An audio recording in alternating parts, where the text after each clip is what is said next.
Firly Bahuri, Ketua Komisi Pemberantasan Korupsi KPK, kembali diterpa isu dugaan pelanggaran kode etik serta dugaan pelanggaran pidana pemerasan terhadap tersangka kasus yang menjerat mantan Menteri Pertanian Syahrul Yassin Limpo.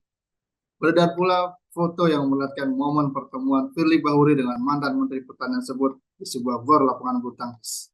Lantas, sampai di manakah kasus ini akan bermuara? Bersama saya, Ketua Indonesia Memanggil 57 Institut Praswat Nugraha. Tanggapannya Bang tentang kasus Ketua KPK nih Bang. Lagi-lagi Firly Bahuri berkasus nih Bang. Tanggapannya Bang? Ya, jadi yang perlu kita sadarin dari awal, ini fundamentalnya dulu ya Mas Denny ya. Fundamental kita berpikir bahwa kasus ini bukan kasus yang pertama kali. Jadi kasusnya Firly Bahuri ini udah berkali-kali. Sudah dijatuhi hukuman kode etik juga sudah berkali-kali. Sejak dari Deputi Penindakan, bahkan sampai di Ketua KPK juga sudah dijatuhi sanksi kode etik. Nah ini hari ini adalah ultimate-nya ya. Tapi menurut saya, apa yang terjadi hari ini adalah fenomena gunung es saja dari praktek-praktek kotor yang selama ini terjadi gitu loh. Yang juga harus disadarin bahwa ini bukan tindakan Firly Bahuri yang pertama kali, sudah berkali-kali. Jadi berawal dari konstruksi berpikir seperti itu, semua kita juga sudah pertanyaannya bukan lagi apakah benar ini terjadi, tapi kapan jadi tersangka gitu. Dan mudah-mudahan karena hari ini sudah spesifik ya, sudah melakukan penggeledahan, penyitaan dan lain-lain, insya Allah mungkin nanti malam atau paling enggak besok pagi kita sudah mendapatkan kejelasan dari teman-teman Polda Metro siapa yang menjadi tersangka di kasus pemerasan SYL ini, gitu Mas Denny. Jadi jangan Hari sampai ini nanti kita kena prank lagi nih. Sudah proses penyidikan sudah selesai, semua tahapan penyidikan sudah dilakukan, lalu kemudian ada kesepakatan gelap, diulur, lalu hilang pelan-pelan gitu Mas Denny. iya Bang, kan hari ini kan tadi pagi ya, itu beritanya Polda Metro Jaya ngelakuin penggeledahan. Dilakukan di dua Ya, lokasi dengan Firly Bang. Serta ya, memeriksa juga empat tetangganya. Itu biasanya apa sih Bang yang dicari Bang dalam penggeledahan tersebut tuh? ya. Jadi kalau dalam proses penggeledahan itu sebenarnya itu adalah proses pro justisia yang masuk dalam ranah penyidikan, Mas Denny. Jadi eh, penggeledahan itu salah satu metode untuk pencarian alat bukti yang cukup, sebagaimana sesuai diatur dalam KUHP.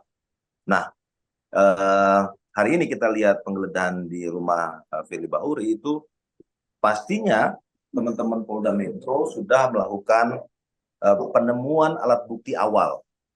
Jadi tidak sembarang sebenarnya kami para penyidik dulu di KPK itu melakukan penggeledahan pada titik-titik tertentu karena itu harus diekspos dulu, Mas Denny. Jadi sebenarnya hari ini kita melihat bersama-sama teman-teman Polda Metro melakukan penggeledahan setidak-tidaknya di 3 titik ya, di Bekasi 2 titik, terus di Kertanegara 1 titik, itu sudah pada proses yang sudah ada bukti petunjuk yang mengarah kepada titik tersebut gitu. Jadi sudah ada keterangan saksi tidak-tidaknya ya, karena kalau tidak ada keterangan saksi yang membunyikan bahwa ada bukti petunjuk yang bisa didapatkan di rumah A, rumah B, rumah C dengan alamat A, B, C, itu rentan untuk diajukan pra peradilan. Jadi proses penggeledahannya bisa dibatalkan demi hukum dan penyidik-penyidiknya bisa diajukan ke sidang kode etik jika penggeledahan tidak menggunakan bukti petunjuk yang cukup. Itu. Oke Bang. Ini sejatinya ini kasus ini tuh ditangani oleh Polda Metro Polda atau Metro, Barreskrim sih Bang Polda Metro, seharusnya. Polda Metro. Tapi kenapa waktu pas Firly diperiksa itu dia malah berkirim surat ke Barreskrim untuk dilakukan pemeriksaan di Barreskrim itu sendiri. Itu yang sebenarnya juga kita sampai sekarang masih agak kebingungan ya, kenapa kok bisa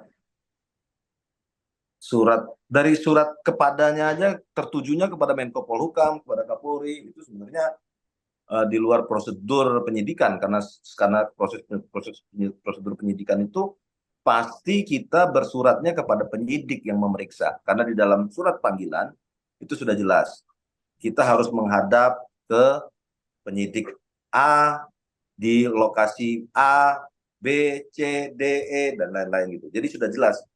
Bahkan biasanya di dalam surat panggilan saksi itu sudah ada nomor kontaknya.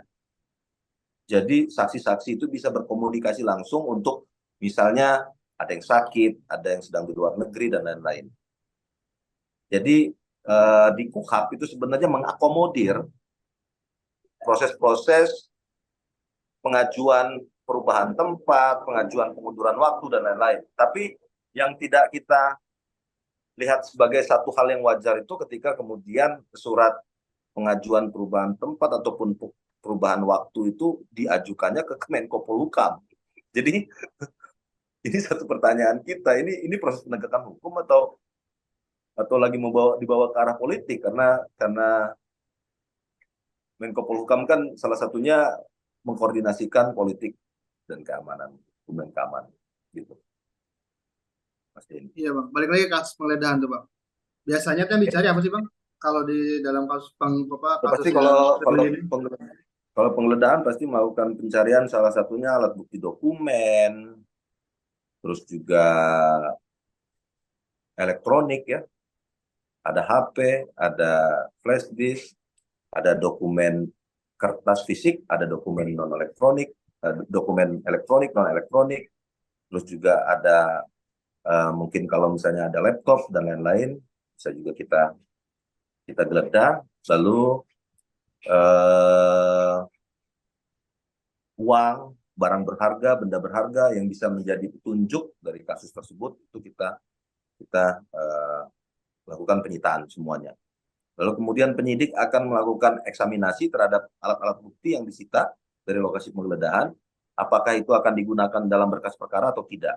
Jika kemudian tidak digunakan di berkas perkara, penyidik akan mengembalikan pada kesempatan pertama nanti sebelum berkas dinyatakan lengkap P21. Itu Mas. Baik bang.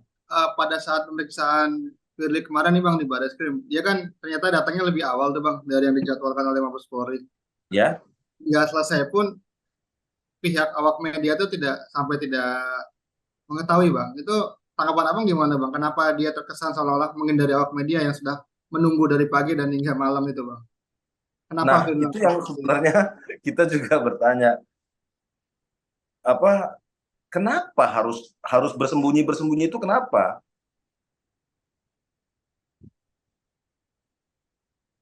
Jadi apa yang kemudian dikhawatirkan? Sementara kita di KPK itu selalu menjunjung tinggi akuntabilitas dan transparansi, kan gitu ya.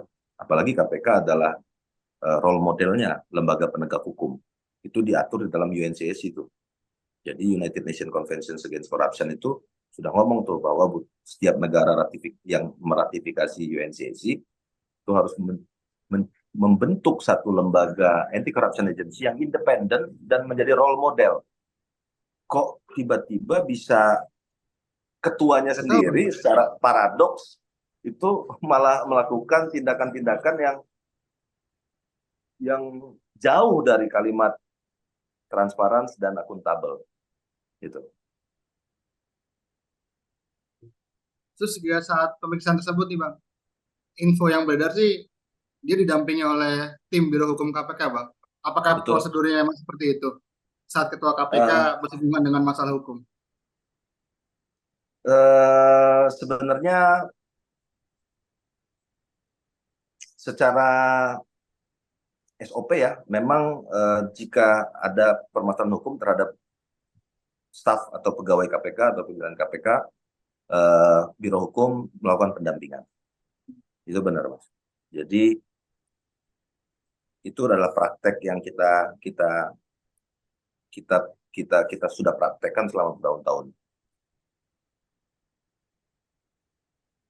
Cuman yang jadi concern kita kan sebenarnya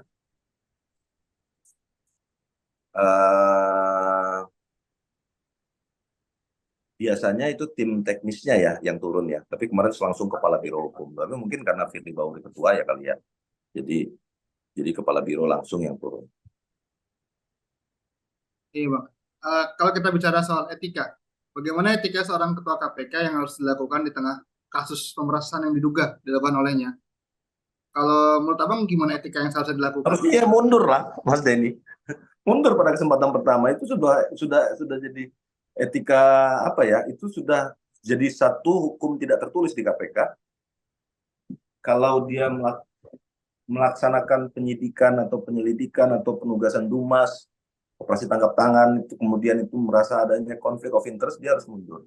Itu adalah yang kita lakukan selama ini sebagai budaya organisasi yang zero tolerance.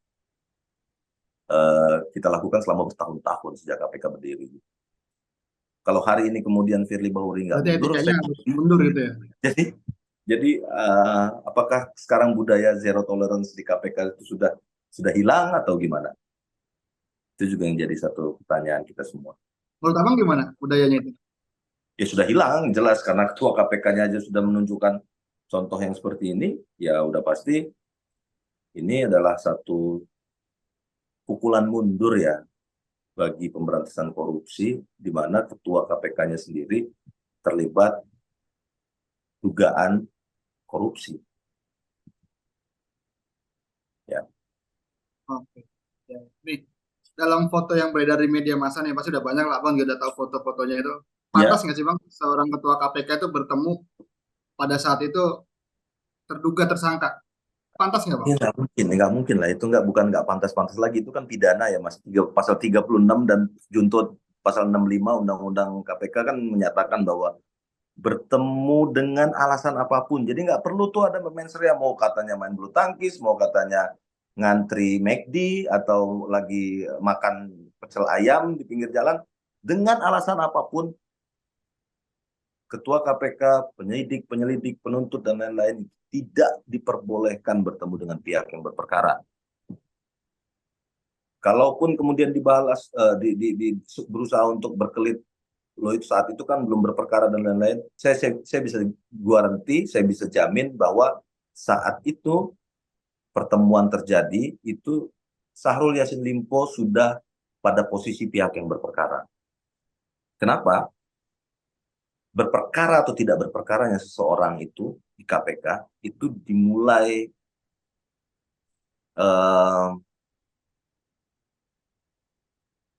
apa istilahnya kalau kita naik taksi itu Mas ada apa? Tahapan atau apa? Atau Kan argo-argo? kan begitu argonya itu ketika mulai per hari dia dilaporkan di pengaduan masyarakat.